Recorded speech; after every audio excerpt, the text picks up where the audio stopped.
Here's the hard truth. Most people think they're doing push-ups right, but in reality, they're actually destroying their progress.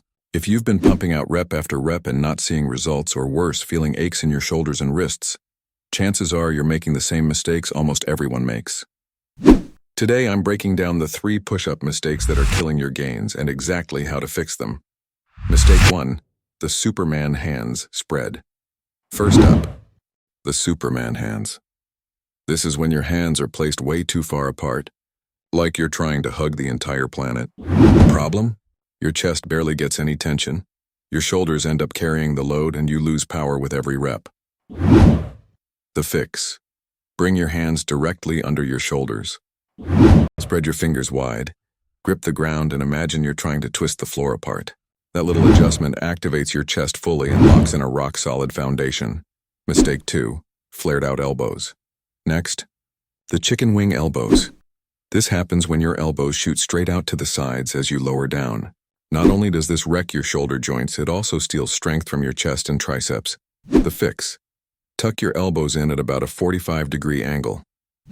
Think of your arms like arrows pointing back toward your hips as you descend. Now, instead of grinding your shoulders, you'll feel your chest and triceps doing the work they're supposed to. Mistake 3, the sinking midsection. Finally, the sagging plank. You've seen it. Hips dropping, back arching, head poking forward. That's not a push-up.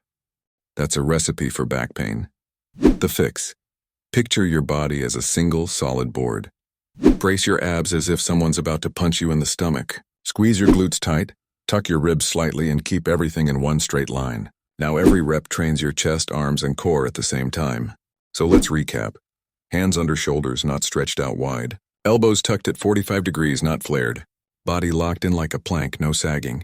Fix these 3 mistakes and your push-ups will instantly feel stronger, safer, and way more effective. Here's your challenge. Right after this video, drop down and give me 10 perfect push-ups using this form. Feel the difference, then build on it day by day. Because remember, good form doesn't just protect your body. It multiplies your results. Strong form equals strong gains.